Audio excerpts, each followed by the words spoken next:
Welcome back. Welcome to Decision Space, the only show to take place right here in the space between the turns of your favorite games. I'm Brendan Hansen. I'm Jake Friedman.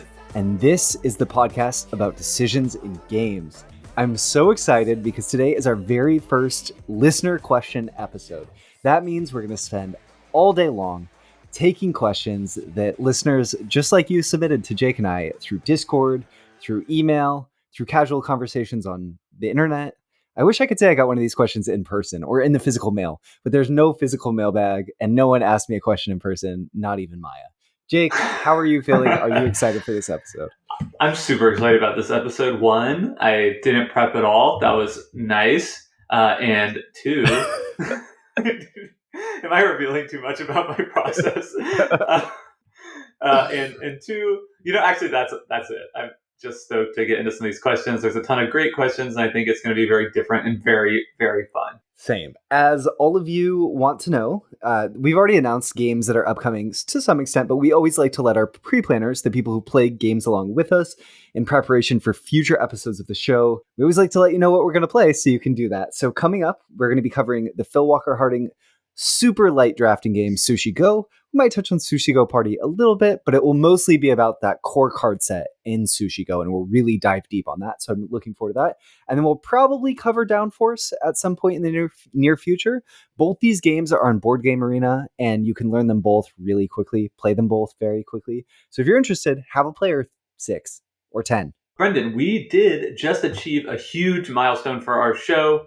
We achieved our first ever Patreon goal of 10 Patreon supporters. So we are considering our show, our Interdecisional Spaceship, if you will, all crewed up and ready to take on bigger and better things. So we want to say thank you right now to our inaugural crew. That's something that you will have forever as part of this elite force of decision explorers. So I'll do the first 5, Jake, and you can do the second 5. And truly, thank you so much to all 10 of you. It means so much to have your support of the show. And it's just awesome seeing where we've ended up. And I'm so excited to have you on the crew of the Interdecisional Spaceship. So thank you, Krill. Thank you, Joe Punman. Thank you, Brett. Thank you, John Doan. And thank you, Up to Manatee. Thank you, Inder. Thank you, William Aux. Thank you, Couch, our Chief Leisure Officer on board. Thank you, Tiago, and thank you to our newest Patreon supporter, B Flat. If you want to learn more about our Patreon and how you can support the show, check out decisionspacepodcast.com/Patreon. We got perks on there. We were really tried to be thoughtful about what would give you extra value and that type of thing. So definitely encourage you to take a look at that. We'll also include the link, as always, in the description of this very podcast. Awesome. Well, I think we should get into it. So for our first question here, we have one from Anonymous. Can I nominate Decision Space in the Board Game Geek nominations for 2022 on Board Game Arena? What do you think, Jake? Wow, what a timely question from Anonymous. I'm so glad you asked. I couldn't think for a better question to start off this podcast with. The answer to that is an unequivocal yes. We will include the link for how you can do that in the show notes. I posted it in the announcements on Discord. And what this is it's sort of the first round of voting for the Golden Geeks nomination to just get us a nomination. That would mean so much to our show. So, Brendan, here's my pitch. Okay. If you're a listener for this show, we basically need all of you to vote for us in order to get us into the nomination stage. And that's all we want. Like, we know we're not going to win the Golden Geek for Best Podcast of the Year. Maybe that's something we set our sights down 3-4 years down the road. But we think there's a chance we could get nominated, and that would be absolutely huge for us. Why not give us your vote in this first stage? Your favorite bigger podcast is still going to get nominated, still get in there. You can still vote for them. We won't even ask for your vote in the second round. We just want to get nominated. So that's my pitch. And it only takes about 20 seconds. And I think you can even do up to 10 in each category for nominations. But it would mean the world to us. And even just getting nominated would be an amazing way for the show to just reach a broader audience, allowing Jake and I to have more interesting conversations that hopefully you're already enjoying. So thanks for considering it.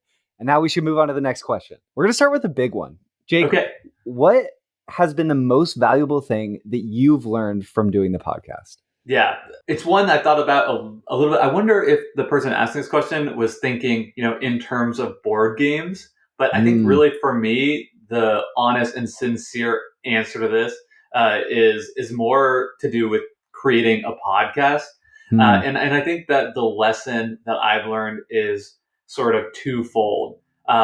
One, and this is something that I actually heard Kellen say from Board Game Barrage, which is that if there isn't joy in making the show, then any outcomes you can achieve is at best a wash, right? If the outcomes make you happy, but you're not happy doing it, then you're best zeroing out.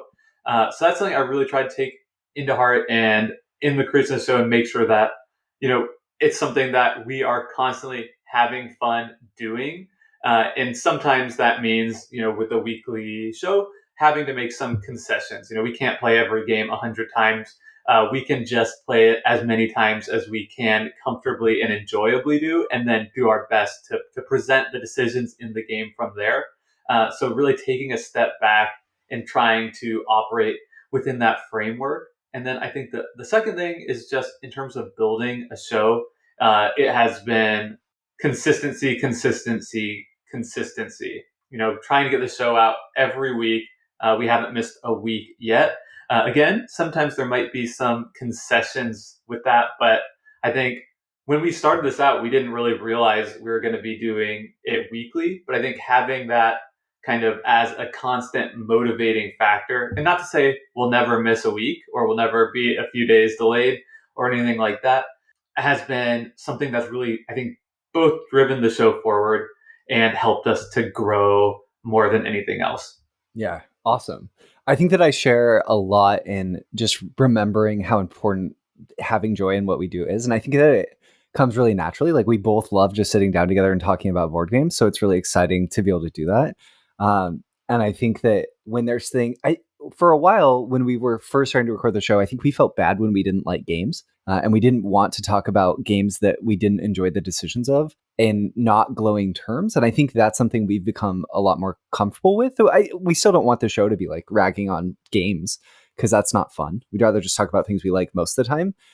But one thing, this is not my answer. I'm just responding to your question. I'm being a really bad host and I'm ignoring the question for the time being and responding, which is that I think sometimes that can be an enjoyable process and you learn something different than just exploring things that you enjoy. So that's one thing that I've learned kind of tied to what you're talking about and just become more comfortable with. So I really appreciate that.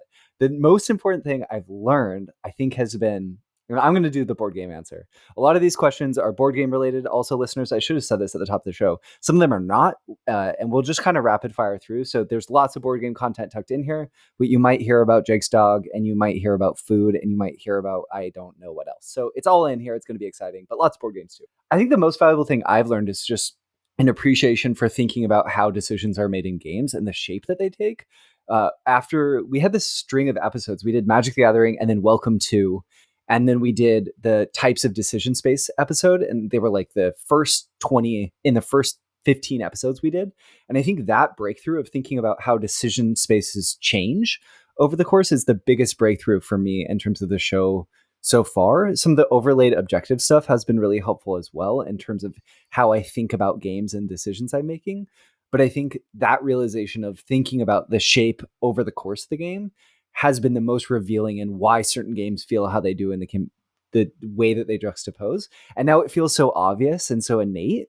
And I think that a lot of times those are the realizations that are going to create the most value when it feels like you couldn't think about it any other way. And you can't believe that you previously thought about it differently. That's what we're searching for, I think, a lot of times. And it's fun when it happens. So for me, I think it's probably that. Great answer. Actually, no, that's going to be annoying. We'll just have to remember. I want to ask you, Brendan, where is all these questions from listeners? Thank you so much for giving them to us. So, Brendan, where is your favorite place to play games? That's a really good question. I love being on vacation at like a rental home, but it's raining outside and everyone is on board to just play board games all day. So there's no guilt of the fact that we're not like going out and exploring the woods or whatever the destination might be. And we can just like play games all day. I also love playing games in bed. if I can make that happen. Like sometimes Maya and I will play a quick roll and write or quick card game instead of, watching an episode of TV and reading. That's just like primo board game space. How about you? That's hilarious. Yeah, not bad for me. I love that your answer involved external circumstances. I think that's kind of like one of our secret superpowers as gamers, and it kind of applies to people who like love video games too. But where the rest of the world's like, oh man, it's raining outside all on Saturday. It's gonna be raining all day, and there's nothing to do. And we're kind of like rubbing our hands together, like nothing to do outside. You say. So yeah, make it be raining. But I think my favorite place to play is just in the comfort of my own home at my dining room table. Yeah, I have everything I need here. It's always fun hosting people, so that's kind of an added bonus for me. Yeah, so I picked the comfort of my own home. I'm not, just as a quick follow-up, are you like a pub gamer in your past life, like bringing a game out to a bar, playing there, meet up, that type of thing?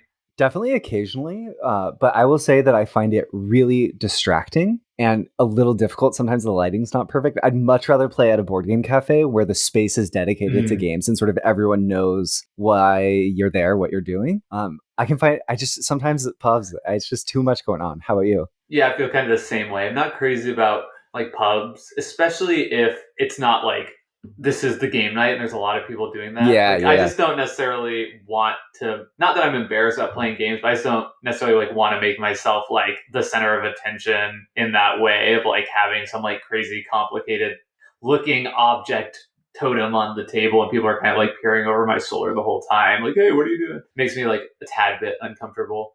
I think coffee shops are a lot better because it's just a lot quieter, less people sort of moving around and like less drunk patrons to sort of start interacting with your game unasked.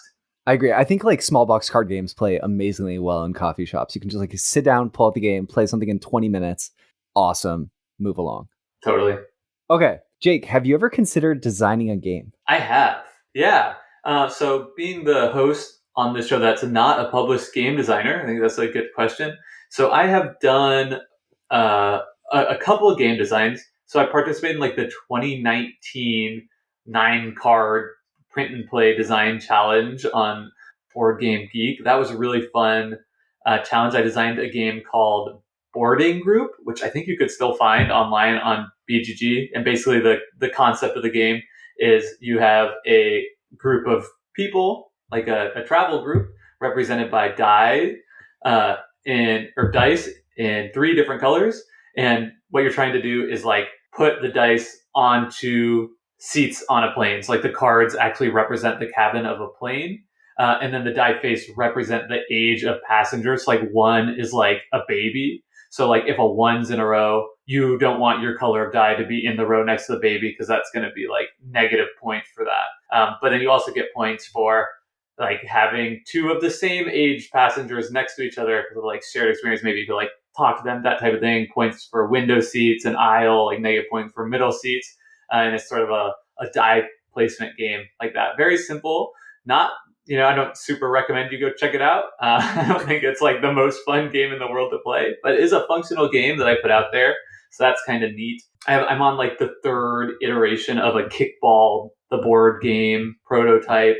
That I've been kicking around since like I first entered the hobby in 2015. I played like 3 board games. I was like, yep, time to design my own mega hit board game, which I think is kind of a shared experience for a lot of people. Again, I've made some playable prototypes. I've even had some play tests where friends are like, this is actually fun. Like I'd like to play this again, but nothing that's like satisfied my own expectations for it. So those are my 2 main experiences with designing a game.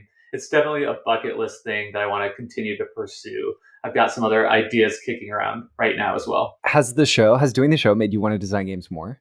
Despite having less time, maybe? I think so. And I think in large part that's just from interacting with you and other designers has given me like the confidence that I can do it, because I think designing a game is kind of a interesting juxtaposition where it's like you don't need any technical skills at all to design a board game. Like it's so accessible in that way. Like I couldn't just say like I'm going to design a video game and start doing it because I don't know how to code. Sure. But I could take out printer paper and just start writing, and I've got a board in 5 or 10 minutes. So it's like so accessible in that way.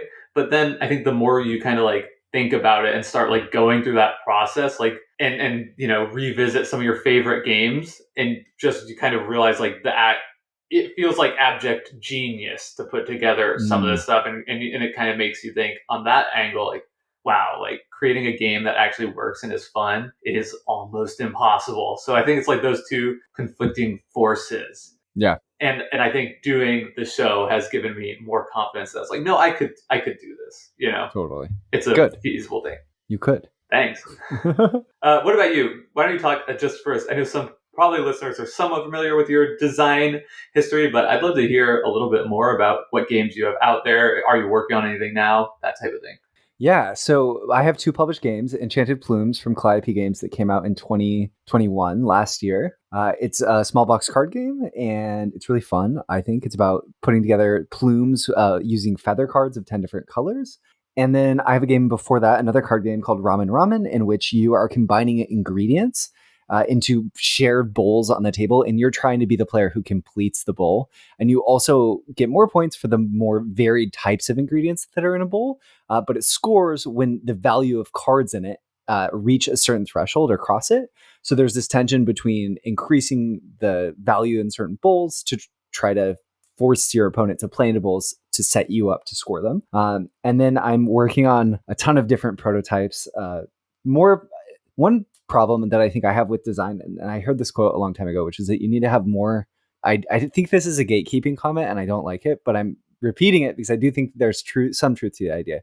To design games, you have to have more ideas than the number of games that you can work on, or at least I think it helps. So I have way too many ideas and way too many like started prototypes.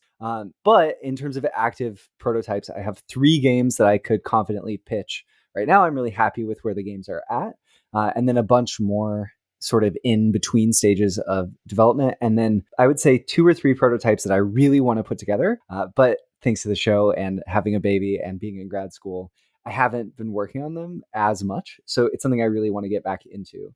And then I'm going to, Jake, if it's okay with you, answer this question that's on the same note, which is what were some of the most interesting challenges you face in creating and releasing your games to date? In the case of Enchanted Plumes, one of the biggest challenges with that game was really figuring out how to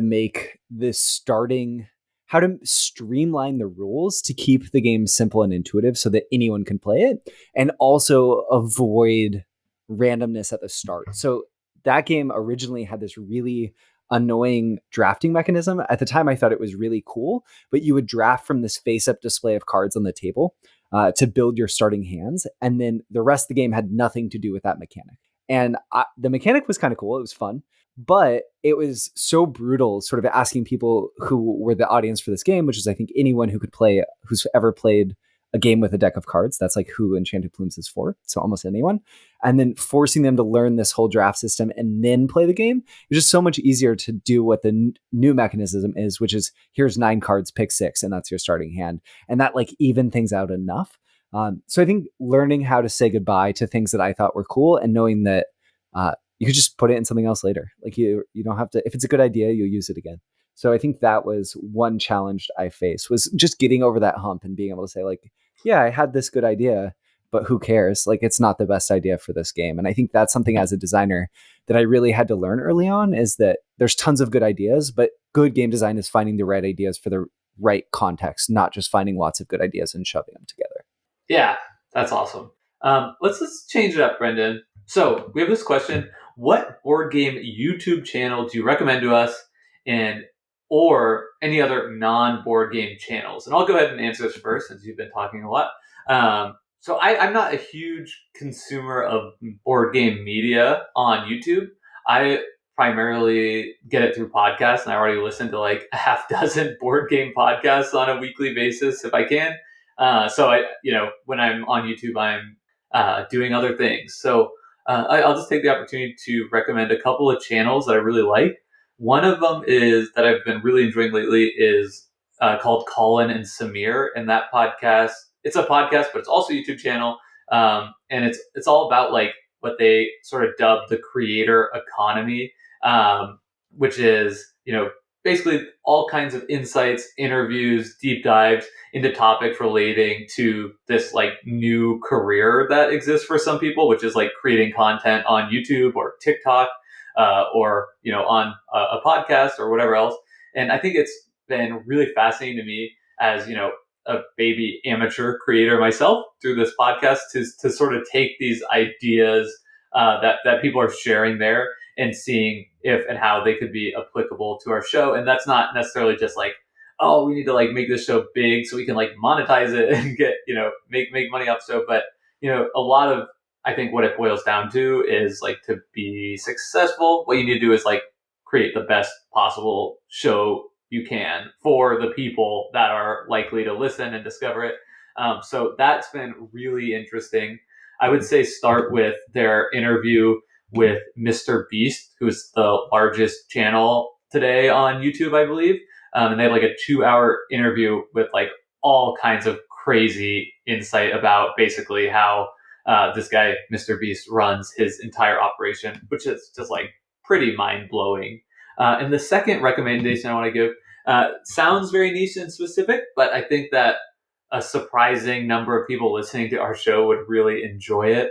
Is the Jomez Pro channel, and they are the premier disc golf coverage channel. So they do tournament coverage and show rounds, and I think even if that sounds like something that you have no interest in, you've never played disc golf or at all, I think you'll kind of in seeing that get what I mean when I talk about like mega dexterity games and how sports in many cases exist on the same spectrum of game as board games. And there are so many similar decisions interwoven in a game of disc golf that you might find your board game, risk versus reward, like choosing the right item to use at the right time when you're selecting discs, and then immediately getting to see whether people's best laid plans pay off or not. It's really fascinating. And there's just something that I think is so much fun and just like appeals to the human in all of us. That's just like watching a disc fly through the air. It's really fun and exciting. It's kind of like flying a kite, throwing a frisbee to your friend. It's just something exciting. Humans making these things fly and doing things that like you couldn't ever dream really is even possible. It's totally mind-blowing stuff. Nice. You just did a really good job because you answered another question that we got inside the question that we were asked. And our listeners don't even know you just did that. So I'm very impressed. YouTube channels. I recommend, board game related. All You Can Board is a smaller channel that covers new releases. They have lots of sort of collected videos. They're also big Reiner Knizia fans, so that probably makes me like them more. Should check them out. I also really like W. Eric Martin's reviews on the Board Game Geek channel specifically. I think his videos are really thoughtful and in-depth looks at games that typically are either... He comes at them from a different angle that I think a lot of people do. They might be games that other people are overlooking, but he's someone who's been a part of the board game community for so long. He writes Board Game Geek news on Board Game Geek all the time, and he just has a really cool perspective, and I really enjoy watching his videos. I think he brings something a little bit different than a lot of reviewers do. And then if you're looking for something not board game related, I really like Jeremy Parish's videos on YouTube. You can just look Jeremy Parish. But these are specifically retro video game videos. So if you're interested in retro video games, I think his channel is awesome. And there's typically lots of really in-depth history that you never would have known without engaging with his content, whether it's those videos or the podcast he does called Retronauts, which I also really recommend. So I think those are my recommendations. I don't spend a ton of time on YouTube these days. Watching YouTube used to be a much more regular part of my entertainment and relaxation, but I don't have as much downtime in front of computers specifically these days. Awesome. Okay, Jake, if you could make a movie based on a board game, what would it be and who would you cast in it? Wow.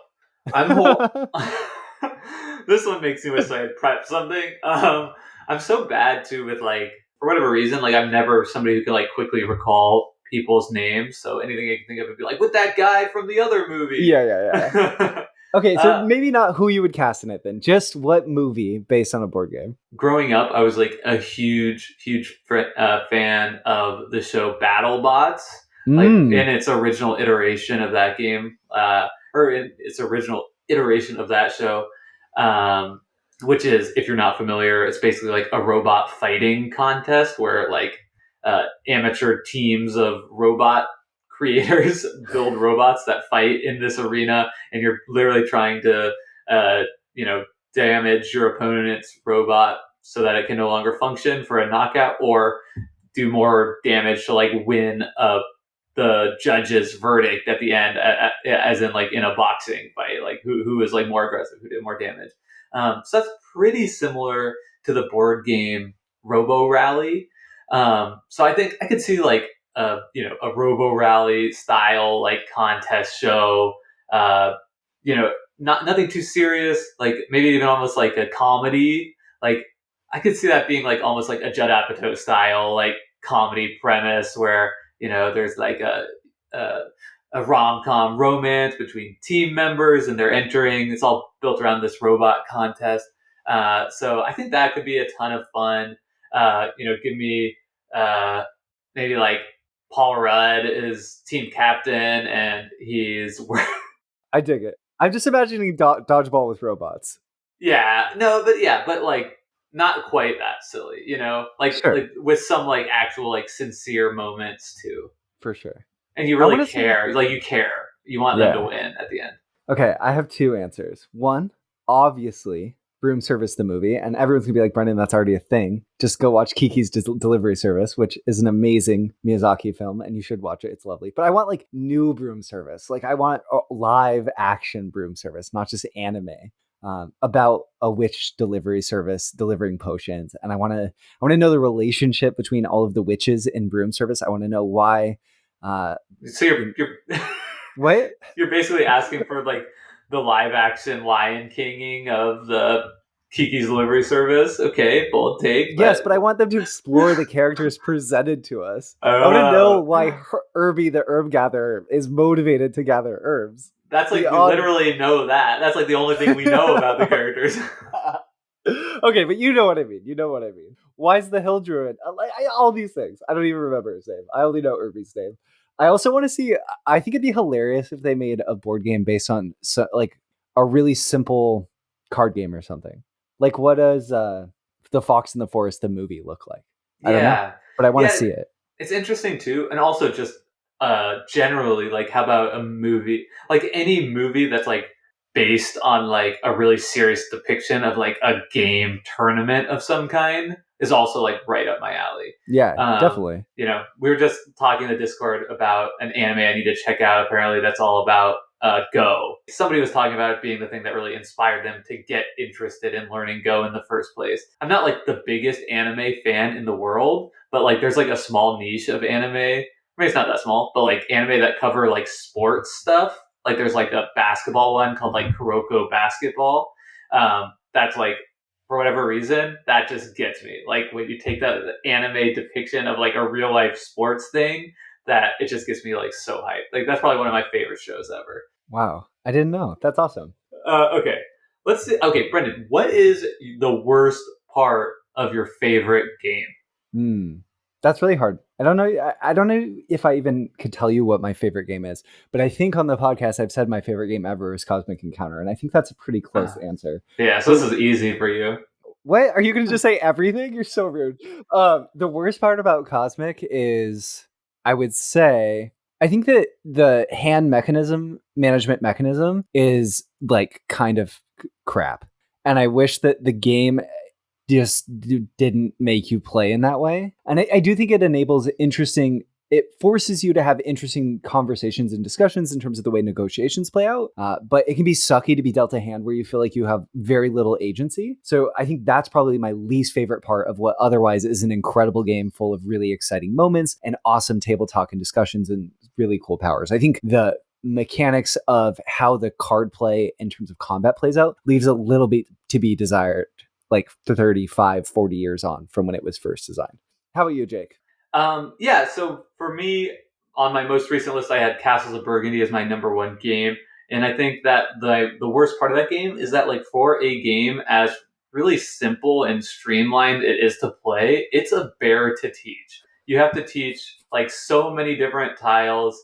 And there's some pretty good player aid on the board, at least in my older edition of the game, that you can kind of like show reference to. But to start playing that game, on even footing. Players really need to know what every single tile in the game does. At least maybe you can get away with like, okay, we'll explain the science tiles as they come up. But other than that, it's just a bear. It takes a long time to teach, and that makes it seem a lot less accessible than I think it really is, and therefore difficult to get to the table with people who've never played it before or new gamers.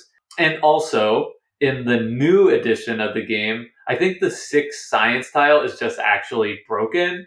It just seems like way above and beyond the power curve, which is also something that you see in Bruges, my other favorite Steffenfeld game. So that's just something to be aware of too. In both cases, I think I would choose to kind of house rule an aspect of it, which is a negative. You and Joe invited me to a game of Bonfire, another Steffenfeld game, and by you two invited me, I'm saying that because I actually invited you, but now it feels like you invited me because I'm clunding this game on Yukata with you guys, and I can't. I don't know what's going on, and I feel so bad. I tried to learn it 2 times. I think if I sat down and relearned the rules, I could play it, but at this point, I'm just like, Steffenfeld, what are you doing to me? I don't care about these gnomes and their stupid bonfires, and I have no idea what I'm doing, and it's so painful, and I just want out. Okay. This is such a mean question, but I'm going to ask it, and then I'm going to ask the one above it. Jake, is there a game you would prefer eating over playing it? And no, I'm not asking the top one with it. Is there a game you'd prefer eating over playing it? That's pretty funny. So this comes from a tweet that got shared around in our Discord a little bit. That kind of came about when Tigris and Euphrates first left the Board Game Geek Top 100, and there's a comment thread on Twitter, and somebody like chimes in, it's like, I'd rather eat a copy of Great Western Trail than play. That's a big game. No. It was, I'd rather eat a copy of Tigris and Euphrates than play a copy of Great Western Trail. Which is both hilarious and also, I can't believe that's really true. There's a lot of wood in there. I'm going to, hey, we do honesty and sincerity on the show. I think that there's not a game I would rather eat than play. However, there is a person on Instagram called Board Game Bakes that actually makes playable versions of games. And one day I was on Instagram, it was like a Sunday morning, and like literally for whatever reason, I just decided I'm just going to like spread a little bit of joy. And I just took 20 minutes, had my coffee, and I just scrolled through my Instagram and just liked every single post for like 20 minutes. Okay. And so 3 days later, I get this message from Board Game Bakes on Instagram. It's like, congratulations, you've won the contest I was running. Like, where should I ship this like fully baked and playable copy of Tiny Towns? What? Yeah. So I posted this on my Instagram, which is at Chicken Fried Games. But anyway, it was really fun. I played it with my wife Bridget, and then we made some tea and we ate it, and it was a great time. So that was not exactly answering the question, but that was a game that I enjoyed to play as much as eat. That's amazing. Is that the only time you played Tiny Towns too? I played it one other time at a convention. I think it's like a very good game, but probably not one I need in my collection. Was it a delicious game? It was delicious. It was like thoughtfully made shortbread. It wasn't just like pure function. That's so cool. I'm gonna go with there's probably no game I'd rather eat than play, unless it was made out of cookies, and then I would definitely rather eat it. Especially if I only have to play it once. Like, whatever, I'll just play it. I don't care. Unless it's like a 30-hour game or something. What would be like the least bad game to eat? I'm just trying to think like what is like definitely a card game, right? But like what's the smallest? Oh wait, no, there's cubes in it. What's like the smallest paper only? If you go with Button Shy, you'd have to eat a wallet, so you can't pick Button Shy, right? Yeah, probably not. Because I'm not eating the plastic. Our print plays off the table. It's got to be published game. So yeah, if you Love Letter kind of works, but if you have to eat packaging, it's like, oh, you're eating a bag. You could probably swallow the cubes and be fine, right? Probably, but then you have to deal with the like velour bag. Yeah, I don't want to see that come out the other side. No. Yeah, okay. The answer is none. Come on, people. Be reasonable. Okay, so what's the... Oh, wait. I think it's your turn. Wait, what's the bad question you wouldn't ask? I want to know. Do you like box farts? Oh, do you... It's this is when you take a box... Okay, we have to define this. When you take... sometimes you're taking a board game box and you're pulling it off and then you push it down and the way the air presses out, it kind of flaps the cardboard. and makes a little farting noise. That's a box fart. Jake, do you like box farts? Yeah, definitely. That's satisfying. Let it out there. What's more satisfying, box farts or the smell of a freshly printed card game? Definitely the smell of the card game. I'm like, sure. I'm such a junkie on that. I'm like, Bridget, smell this. And she's like, I'm like, isn't it amazing? I was just gonna say, Jake, 3 days ago, I was like, we got a new game. I opened Trails of Tucana, and I was like, Maya, you have to smell these cards. And she was like, no, why are you like this? It's just like ink, right? Yeah, it's just from the printer. Yeah. I've been into a few industrial printers to press check different projects before. And I have to say, the second I walked in, it was like going into Wonderland. It's a little too intense. Yeah. Like the card printing mutes it and it's mixed more directly with the paper, but the answer, too, of course, is because Jake and I are both imprinted for being children who were sold Magic the Gathering. And I was going to say the same thing. So it's like nostalgic directly into our nostrils. But like, I mean, and when you're like a kid with Magic the Gathering cards, like opening a new pack is like each time is like the best moment of your life so far. The sweatiest fun of all time. Okay, Jake, what's the best family or gateway games to teach parents from your experience? Oh, that's a great question. In my case, I've had the best luck with word games. Code names, Just One, and So Clover have all been big hits with my family. My dad is like really, really not interested and not willing to really engage with anything that he doesn't want to engage with. I mean, that's fine, no judgment. He just like does his own thing. And so he loves Scrabble and loves poker, but just says he like hates games. It's like, but all you do is play like Scrabble and poker all the time. Like, try this other game. He's like, no. So I have to kind of like meet him where he is. So for my family, like word games have been the bridge that he's like willing to engage with. The only other game I can think of him seeming to actually genuinely like is Deep Sea Adventure by Oink Games. Interesting. Which is like the simplest, lightest game of all time, basically. Yeah. We're just like rolling dice going down. I think that's just such a funny... I think that's another game like The Mind that's almost more of like a magic trick than it is a game. Yeah. But it's still a fun... And the trick is that like everybody suffocates and dies at the beginning. Which is just like a really funny shared experience to have. So that'd be sort of my answer, but it's more probably specific to my family. So I have two. I think Azul works really, really well for families who have experience with playing tile games like Rummy Cub. My mom falls in that category, or like Dominoes. My mom falls in that category, and she picked up Azul very quickly. And also, I really recommend Blue Lagoon as a game that works really well for families, but has tons of interesting decisions.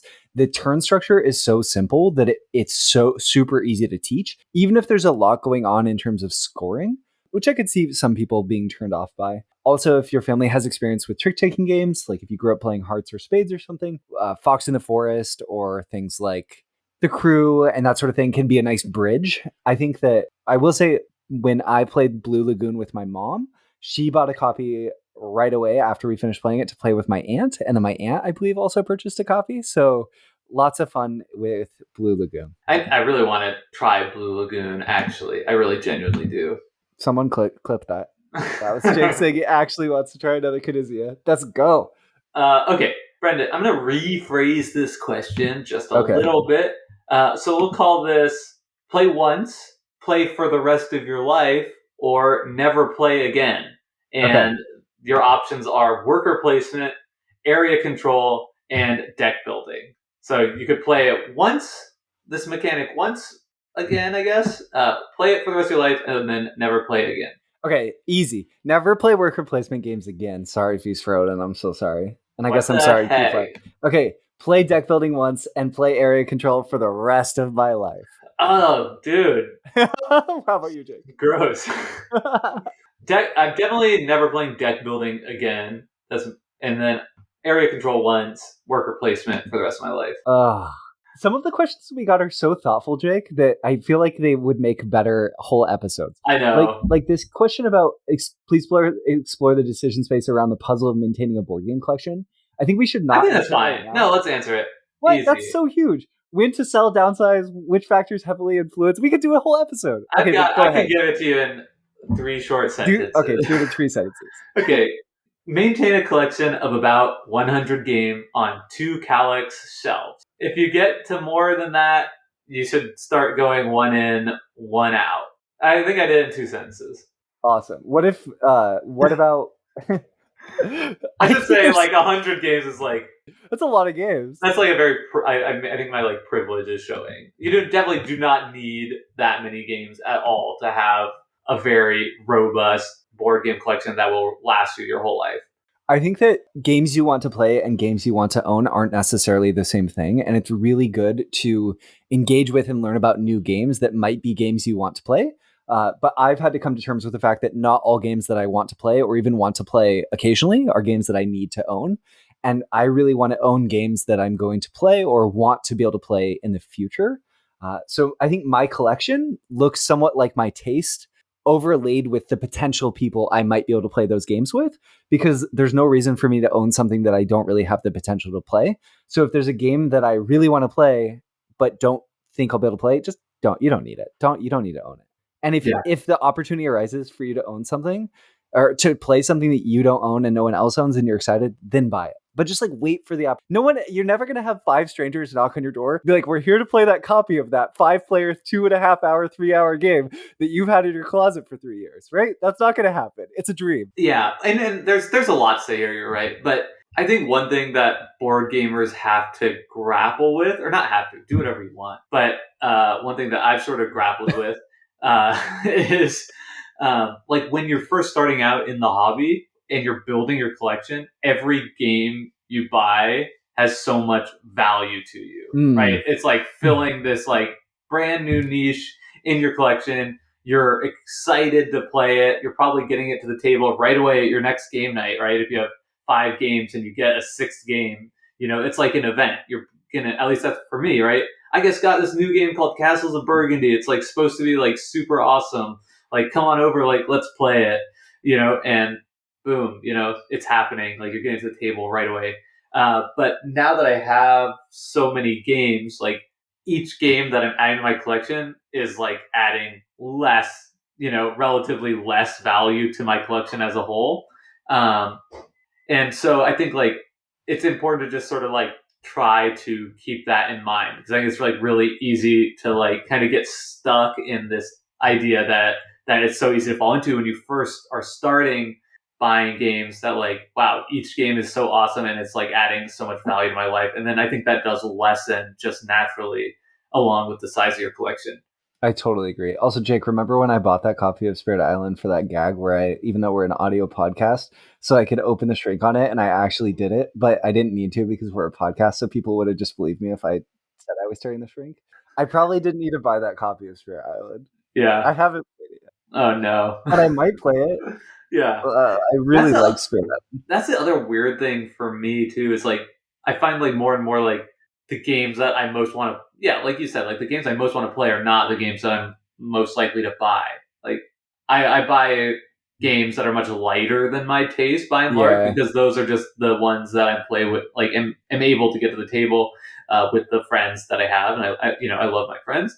And if I'm playing with my board game friends, like then I'm just typically not the one bringing stuff out, because there are people who have all the hotness, and it's like, oh cool, we're like playing this, like, oh, you like imported this game from Germany, it's not even out here and we're playing that tonight, like cool. Like I'm not really competing, trying to, or interested in like competing in that space anyway. So it's like if I'm like I had an opportunity to kind of peruse a game store recently when I was visiting home with my mom, and she's like, I'll buy you any game you want for your birthday. And I end up coming out of the store with like Savannah Park and Walking in Burano, which are like 2 games that just like appealed to me, lightweight on board game Geek, that I think Bridget might be interested in trying with me. It's like, even it's like out of the corner of my eyes, like I could get, this is my chance. I could just have like Barrage right now, or even like Lost Ruins of Arnak, like a game I know I like, but it's like but then that game is in this weird place where I played it so much on Board Game Arena. It almost do you need to own it? Do I need to own it? Like I have this great implementation here, and it's kind of like, am I going to like bring it out to teach new people. It's like, good luck, noobs. Like, I've played this game 50 times. Yeah, totally. Yeah. I told you it would only take me 3 sentences. I screwed it up. I'm sorry. Brendan, do you have a guilty pleasure game? That's so tough. I think the idea of this is like, do you have a game that you play? Well, I guess I don't.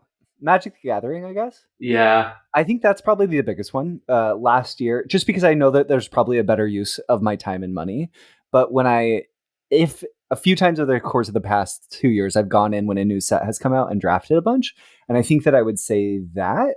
But that's mostly just playing on Board Game Arena. So I played a bunch of Kaldheim, which I loved, a little bit of the Dungeons and Dragons Forgotten Realms set, which I really, really liked, and Strixhaven, which I know is a good set, but I didn't enjoy as much. What about you, Jake? Does anything fall into that category for you?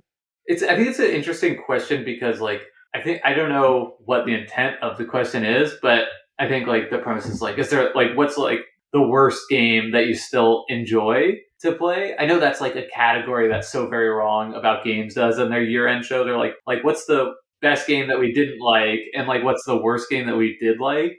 Yeah. But I kind of don't like that personally, just because I think, like, I think I don't really ascribe to this belief of, like, some objective true value of a game. So it's like, if I like it, I like it.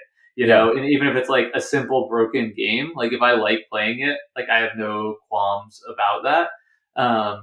But yeah, so like when I think of guilty pleasure, I'm thinking about something like Magic the Gathering, and the guilty part is not that I enjoy playing it, but it's like, okay, we kind of know this like is like this TCG marketing system is like predatory, exploitative, and like probably not the best.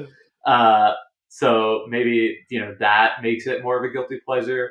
Or like a game that I know has, like, my copy of Five Tribes, I keep meaning to get the updated components, but mine has the, like, component, original printing component. So instead of, like, fakir cards, it has slave cards in, like, a game that just, like, so does not need them. It's like, yeah, it's like, I like the game, but it like genuinely makes it like harder to bring to the table, because it's like, okay, before we start playing this, like I need to like tell you kind of about this, and it's like, let's just play something else. Yeah. Okay, on that same topic, if we're playing something else, what if you could gain supreme mastery of that game? What would you? Okay, I'm ruining my transition. If you gain supreme mastery of any game, would you? And what would the game be? I think there's an obvious like cheat answer to this, which is like it at the same time.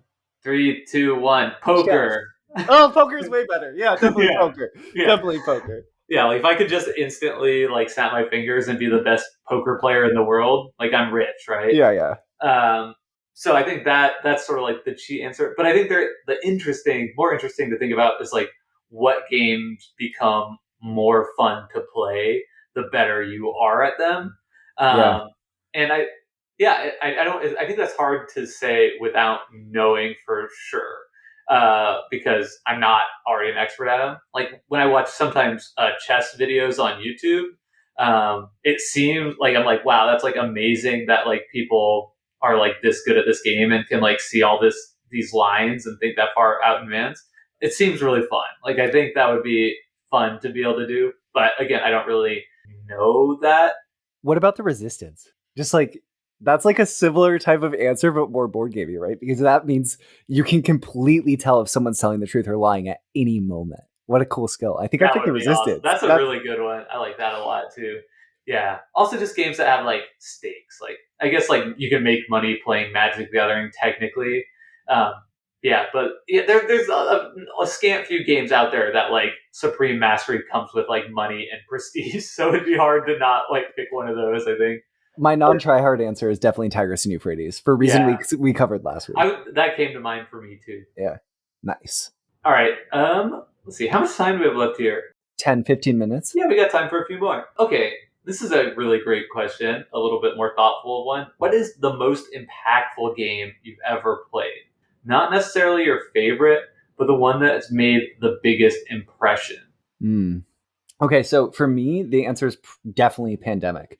And it's only because Pandemic was my portal into the hobby. So I went into a local comic book store in Corvallis, Oregon, And I asked them if they had a copy of The Resistance, which I'd heard was an amazing game. And they said no, but would you like to demo a copy? Oh, no, and we were looking for a copy of Set too, a game that my wife Maya really loves. They said no, but do you want to demo this game of Pandemic? I already set it up. We could just play a few turns. Played it, and both Maya and I were like, "This is incredible. We have to own it." And that's really what kicked off me playing board games in a modern capacity. So I think I have to give the answer to Pandemic because it changed what I thought board games could be. What about you, Jake? That's so crazy. I don't know if we've talked about this before, but like for me, same game, same reason. No, yeah. Wait, a demo? A demo too? Not a demo. But, okay. No, but very similar. So this was like it's like winter, like Christmas time of 2014 or 2015, one of those years. Like and I was going to visit my then girlfriend, now wife's parents for the first time, and I was just Googling like gifts for girlfriend's parents for Christmas. And Pandemic came up. It's just some random list somebody had made. And one of the items on that list was like board games. Like, did you know board games are actually like really dope now? And I was like, really? Like, are they? And like, kind of in the back of my head, like I had a lot of fun experience playing Catan with roommates in college and Magic before that. So like my interest was like already peaked. And so I go into the board game store like the next day and just like ask like thinking about getting a gift for my girlfriend's parents, like anything that'd be like fun to like do with them. And he sold me a copy of Pandemic. That's awesome. And then Bridget and I thought like, well, we should like learn how to play this if we are going to teach them. Play yeah. it. Yeah, teach them. So we opened it up, played a game of it, and it was just like, oh, we're keeping this copy. Like, this is so fun. That's awesome. Yeah, like the rest is history. That's so cool, Jake. Yeah. If someone gave you a week of vacation to do one of two things, design a board game, and I'm going to count like play test and develop it in that time, just like you get to spend a week doing that, or play a board game, and play it a bunch over and over with a group of people that you would enjoy to play with, let's say in the location of your choosing as well, which would you choose? And if you pick play, what game are you playing? I think design a board game is, well, am I allowed to pick mega dexterity games? Oh my gosh, sure. Because I think if I had a week to go to like an Airbnb in like Colorado and spend that time playing all the disc golf courses in the area or some other like disc golf hotbed, that's like my ideal vacation. Nice. Okay. I would pick that and I would absolutely have the best time doing that. If we're talking about like an actual, and I'm kind of diluting my bit a little bit, that sports are board games, but we had to pick like a table board game. Yeah. I think I would opt for designing. I just think I'm having a hard time thinking of any games that I would want to exclusively play all week long. If I had to pick a table board game to play, it would probably be a dueling card game of some kind. It could be like Magic, Keyforge, or even like trying like a week to get into Flesh and Blood. Like if I just had like unlimited packs to crack and could sit there and like play Sealed, or like make decks and do that. I think like that type of system would offer the most like variability and to be like continue to be engaging and fun if we're playing one game nonstop. Yeah. I think this question gets a lot harder if you get to pick a different game for 7 days or like 7 or 10 games that you just get to play for a week, because I too would pick designing, especially if development and like playtesting goes along with that. But it gets harder. I think like if it was to take 15 games, a week of my life dedicated to playing or a week of my life dedicated to designing, I'm still picking designing, but it's closer. If you had to pick one table board game, what would I take? Yeah. I want to take El Grande. Okay. You just want to play like 4 or 5 games of El Grande every day for 7 days? I think it could be interesting. I don't know. But you're talking to someone who on Sunday played 7 games of Trails of Tucano with Maya. Like, I have a sickness. Yeah, I forgot. Not Cascadia. You could get to play 300. Okay, wait. We have a Cascadia question. We do. Here. Yeah. Well, let's answer it. The question is something along the lines of like, what's the upper limit on how many times Brennan and Maya are going to play Cascadia? The saturation point. Okay, so let me update you. We're on play 99, and we have definitely slowed down, right? We recorded the show at play 60 or so. I can't remember what it was. And now we're almost to play 100. We're almost done with the sheet. So I think that's the answer. I think we're about at the saturation point. We'll still pull it out occasionally, but we want to explore other things too. That's my Yeah. answer. I All love right. it. I would keep playing it. I would play it 200 times or 300 times. It's just the opportunity cost now. I want to explore other stuff. Yeah. Okay. Maybe one or two more here. So, Brendan, is there what game, board game, table board game? Now I've put myself in a corner. I have to keep saying table board game for the rest of my life. What table board game would you most want to turn into a mega dexterity game? This question is so hard. Have you played the game? Because not that many games make the transition to sports well. Um, and I don't really totally understand the question, because how do you how do you translate something like Seven Wonders into a mega dexterity game? Except if the cards were like giant or something. I don't know. You have to just You scale anything up enough, it's going to be a mega dexterity game, I guess. and more expensive cards are heavier. I don't know. Have you played Coconuts? No. Coconuts is this game where everyone has this little monkey that has this spring-loaded arm, and there's cups in the center of the table, and you're trying to launch these little coconuts into the cups, but you have to launch the coconuts using your monkey. Uh, and it's hilarious. It's super fun. It's my favorite dexterity game. I think full-scale coconuts, but not just like I don't turn into the monkey. I just have a giant monkey that I'm pulling down and releasing balls into these giant baskets. That sounds really fun. So that's That sounds awesome. What about you, Jake? Have you played the game Shifty Eyed Spies? No. Okay, Shifty Eyed Spies is like a weird one. It's like an early Prospero Hall game, like before they were like the Prospero Hall, like releasing all these big hits. So it's a game that was like probably a Target exclusive or something that I picked up at one point off of a positive review I heard somewhere. And basically, what this game is like you're all simultaneously like spies and trying to like send and receive secret messages. So it's been a while since I played, so I might not be getting the rules exactly right, but it's something like there's like 6 different colors in the game, so everybody like represents a color. So if you're the green player and I'm like the black player, like I might have a card in my hand that says like green player, and what I have to do is wink at you without anyone at the table who's also looking around trying to wink at other people, like seeing and like calling out like, hey, you just winked. And then if you receive my message, you have to use your eyes to look at one of the there's like 4 different objects that represent locations on the table. So there's like a newsstand, like a swimming pool, a coffee shop, something like that. So I like wink at you and you look at your card and you see like where you need to like receive the thing. So like you look at the newsstand. So then I put the card in the newsstand and you pick it up. And if we like succeed in that, we both get points. It's something like that. Awesome. Anyway, so I think that just like blown up huge is almost like a multi-faction game of like capture the flag where you're like secretly trying to like both like communicate, like deliver a flag to one specific person while like protecting the different flags from different people. I think there could be some upside to that. Interesting. I could see it. At first I was like, Jake, where in the world are you going with this? But I'm with you. I'm with you. I'm seeing it. Yeah. Jake, who is your favorite non-male designer? Let's see. And let me go first because I have a few people I want to talk about. So, okay. One person who I want to shout out is my most recent gameplay non-male designer that I really love is Lost Ruins of Arnak. It's designed by Michaela Stachova, which she's credited as Min on the cover. That game's amazing. I think Molly Johnson deserves a shout out. She's designed games like Truffle Shuffle, Point Salad, Dollars to Donuts, the new game Verdant, and also 10. She's designing tons of really cool card games that I am very intrigued by. You might also know these as like the Flat Out Games / AEG new hits. A lot of those are designed by Molly Johnson. And then I would also like to say Marcia Falco. She designed Set, which I talked about before. Set's this incredible card game that has to do with pattern recognition that I don't think Jake and I will ever cover on the show, but it's a huge hit and an important game to myself and Maya.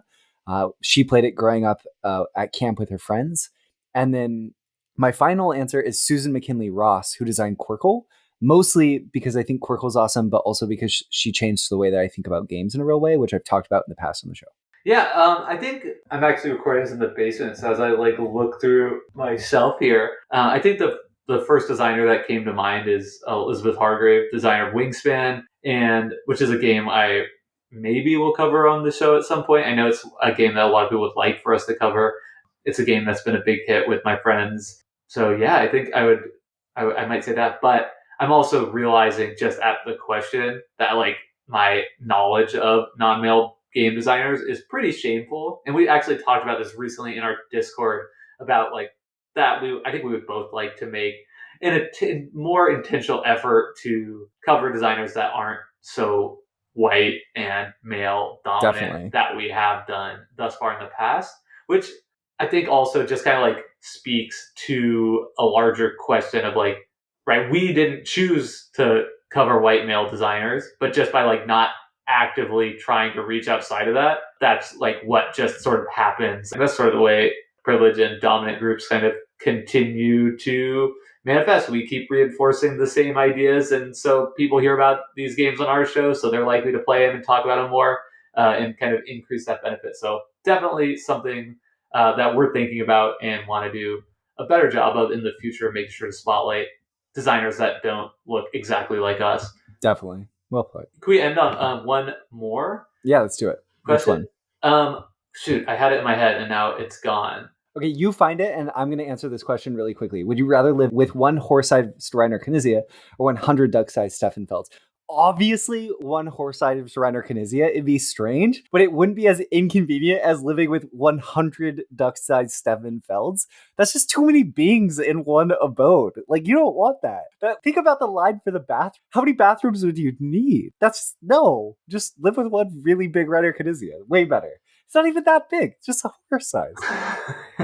Okay, so this was a follow-up to your comment that Set is a game that we would never probably cover on this show. So let's end with this question. And I think this was a ton of fun. Thank you, everyone, for sending in your questions. It's something maybe we'll do again in a year's time, way down the line. But if there's questions that we didn't answer that you'd love for us to hear, you can ask us them now. We can be found in our Discord just all the time. We'll answer your questions on Twitter, through email, all the other places. But let's end with this question, Brendan, which is, what is one game that you'd love to cover on the show, but you think that your co-host would not let you? Oh, that's really hard. I wish we could cover every single Reiner Knizia tile laying game at some point. Right? So I want to do Samurai. I want to do Tigris Euphrates. We're already done, Jake. We did 1/6 of the ones classically considered. Also Through the Desert, also Blue Lagoon, also Babylonia, and also Yellow and Yangtze. We could do it. It would be so good. Can we do it? I'll get back to you on that. Okay, so that might be my answer. I thought you were going to say Go, since you recently proposed a 3-part Learn to Play Go episode series. Oh yeah, if you'd love to hear a 3-part Go episode, like, you can let us know that too. I was thinking like maybe 1 part, maybe. I think my answer is BattleCon. I've been wanting to cover BattleCon in this show since the very beginning. No, that's gonna happen. It's but gonna you happen. never will do it. No, it's gonna happen. You say it'll happen, but then you won't do it. Oh, too busy. Oh, I just had a baby. We're gonna cover BattleCon. It's gonna happen. Because I think with your experience and expertise in fighting games, the fighting game scene, that's like something that our show, I think, could really do in a different way than other people have done. I think that would be super fun, and I would be really excited about. And maybe maybe Flesh and Blood too, if you say we cover about something like that, like a more involved like dueling card game that'd be tough to get into. We could do. Okay, we're gonna talk. We'll talk. All right, so lots of exciting stuff. Brendan can't say no to me, so apparently, so we'll have more exciting BattleCon content for you in the near future. Why don't you send us home? Yeah, so thank you so much for listening to the show. I hope you all had as much fun as we did. And there's a ton of other questions in here that we might turn into whole episodes. And like Jake said, if you have more questions for us, let us know. Or if you have episode ideas that you'd like us to discuss in the future, we'd love to hear those too. You can find our Discord link in the show notes. It's basically an online chat room that you can join from your browser where you can talk with us and other decision space listeners like you who are way smarter than us and love talking about games.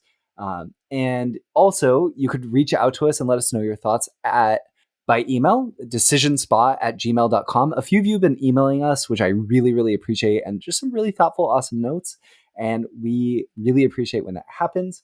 Coming up, we're going to cover Sushi Go, like we said at the top of the show. And I think with that, we'll see you next week for that episode. And I'm not going to shout out Twitter or anything. It's been a long episode, and you could probably find us. You're smart. Yeah. But don't forget to nominate us for the Golden Geek Award and then not vote for us in the final round. Thank you so much. Please do it. Okay, have a good week.